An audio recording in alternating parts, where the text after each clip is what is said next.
ឥឡូវនេះដល់ពេលយើងត្រូវយកវគ្គសំខាន់មួយដែលកិច្ចការដែលយើងត្រូវបាននៅថ្ងៃនេះគឺទាក់ទងជាមួយនឹងវត្តភូមិគោលបំណងធំរបស់យើងដែលយើងមកដល់ទីនេះគឺដើម្បីវត្តភូមិ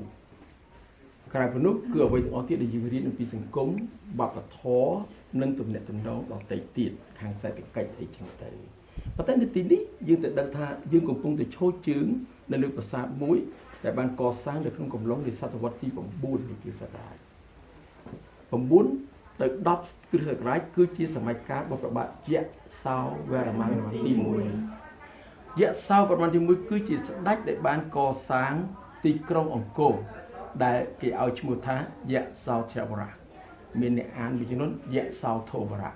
ស្អីក៏ដោយចុះក៏បញ្ជាក់ប្រាប់ថាទីក្រុងអង្គរដំបូងគេដែលមានកំពូលភ្នំបាខែងជាតំណាងនៃចក្រវាឡនោះឯងអញ្ចឹងយើងចាំបានយើងនៅអង្គរយើងមានយសោធវរៈទីក្រុងទី1ឯនៅទីនេះគឺជាប្រាសាទដែលព្រះអង្គបានសាងសង់ដែរហើយក្នុងឋានៈបង្កើតនៅគំនិតកតញ្ញូធម៌គឺការបង្គុំនៃការកសាងប្រាសាទដើម្បីបុព្វបុរសអញ្ចឹងលោកមិនដែលបានចោលកំណើតរបស់លោកទេកំណើត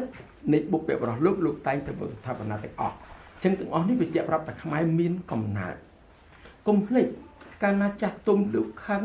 លោកមិនចូលចិត្តយើងលោកស្ដីឲ្យយើងមានពាក្យមួយដែលគាត់និយាយអត់កំណើតដូច្នេះលោកចង់ប្រាប់ថាអត់ដឹងពូជពងវងតកូលទាំងណាអញ្ចឹងហើយបានជាលោកនិយាយថាអត់កំណើតតែទីនេះបញ្ជាក់ប្រាប់ថា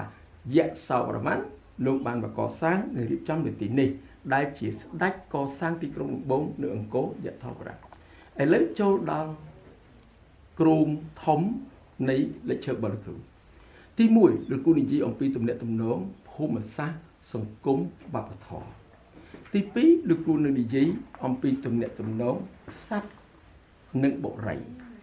ទី3លោកគ្រូនឹងនិយាយអំពីការកកើតឡើងនៃសង្គមមនុស្សថ្មីនៅតំបន់